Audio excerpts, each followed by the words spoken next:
Are you an old hat at your business? This is an old hat. Actually belongs to my son, although I steal it sometimes when I'm walking to keep my hair off my neck, especially in the summer when it gets hot. Old hat. Are you an old hat in your business, in your industry, in your working world, in your career, in your life? Old hat, of course, is an older expression from the late 19th, early 20th century that means and actually referred to hats and how fashionable or how up-to-date hats were back when men and women wore hats all the time. Not so much anymore. I don't even remember. I think the last time I wore a hat was, well, probably in college, probably when I was running or something. I wore hats to keep my hair off my neck, things like that. But hats are not a really big fashion statement, not at least in the circles that I run in these days. So old hat means too familiar. It can mean too familiar, out of date. I want to say unfashionable because when I think of old hat, I think of fashion because that's sort of where the meaning came from. So if our clothes, I'm thinking I need to go clean my closet and go through my shoes and my clothes, are out of date, we need to get rid of them because my family's always giving me a hard time that I just do my own thing and I'm very out of date, kind of like my hair, right? My 80s hair. That's old-fashioned. It's old hat, something that's not new. And so people used to be really cognizant, and I think that they still are in many circles, of are they wearing the latest fashions? Are they up to date? We do the same thing in our businesses. We ask ourselves, are we up to date? Are we learning and staying current with what the latest, greatest trends are, not only in our industry, but in other industries as well? Are we making sure that we're keeping up with the times? Some people keep up with the Joneses. In business, we want to keep up with the technology and the time. And technology is changing so quickly that one aspect of our business might be one that we need to really pay attention to or not. Because just because something's new doesn't mean it's the right thing for us and for our business. New technology. I have a sister that's a really early adopter of all new technology, and I'm kind of in the middle. And then I have another sister who is like, you know, heck, I think she might still have her own old flip phone because she's not an early adopter of technology. My daughter was one of the last ones to get rid of her slide phone just because she liked it. She was used to it. It was familiar.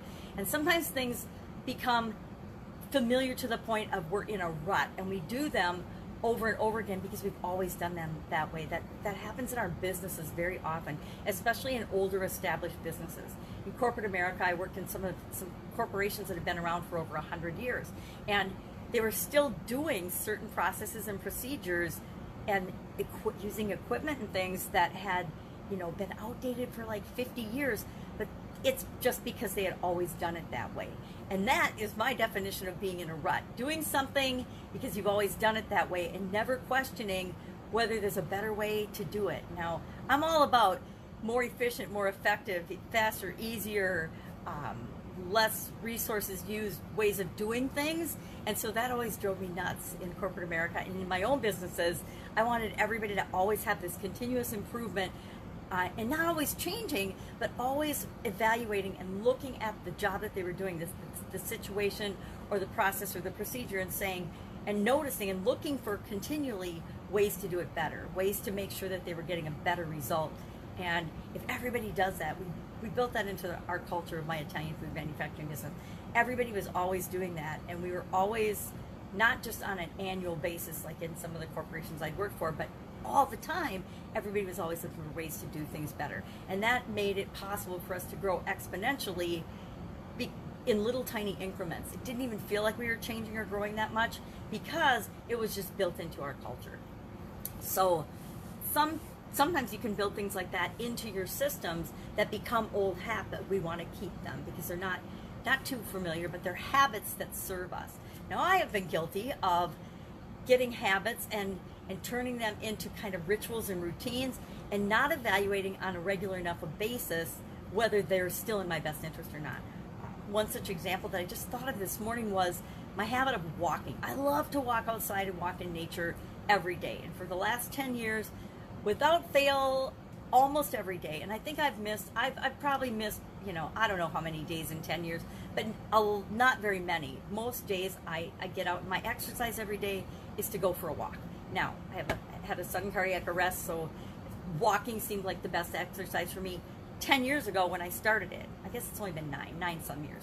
But now, after COVID and being locked down and all the craziness that's going on in the world, I'm noticing, and maybe it's other habits that have snuck in, but I'm noticing that walking isn't enough for me right now, or anymore. It's gotten to be old hat. It's gotten to be a routine and a rut where I was counting on that to keep me at the level of health and fitness that I wanted to be, and it's like going backwards. So I need to reevaluate and relook at what do I need to add or shake up or change in my physical exercise personal health routine to make it so that walking isn't the only thing I do, and that walking isn't old hat, and I am maintaining the level of health I want, and walking's a part of that, but it's not the only thing that I do.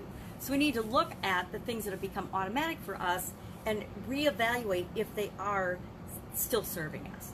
Now, the cool thing about things that are old hat is we can say they're old-fashioned and out of date, or we can revitalize them and say, hey, this is vintage, this has worked all along. If it's not broken, don't fix it. So there's always different ways and different perspectives of looking at any of these idioms or sayings, right? So I would be curious to know, what is your experience with old hat? We can have our relationships, any area of our life can become too familiar, right? Exercise, relationships, things we take for granted, all of those. So my challenge to myself today, now reading this idiom, is to look at each of the aspects and areas of my life and ask myself, are there places that I've let slip and become old hat, or become too familiar, or become old-fashioned and out of date, or not kept up with the times for my business and for my life? And I challenge you to do the same. That's it. Go out, have an absolutely amazing day. If there's an idiom you'd like to know the meaning of, hit me up in the comments below. I'd much rather look up and find out the meaning of idioms that y'all are interested in than just from my crazy sources and randomly picking one from a book, which is actually secretly what I've been doing. That's it. Have an amazing day. If I can help you in any way, ask in the comments below. Otherwise, I will be with you tomorrow with another interesting idiom. What does it mean? Where does it come from? And how might you use it in your business right now? Take care.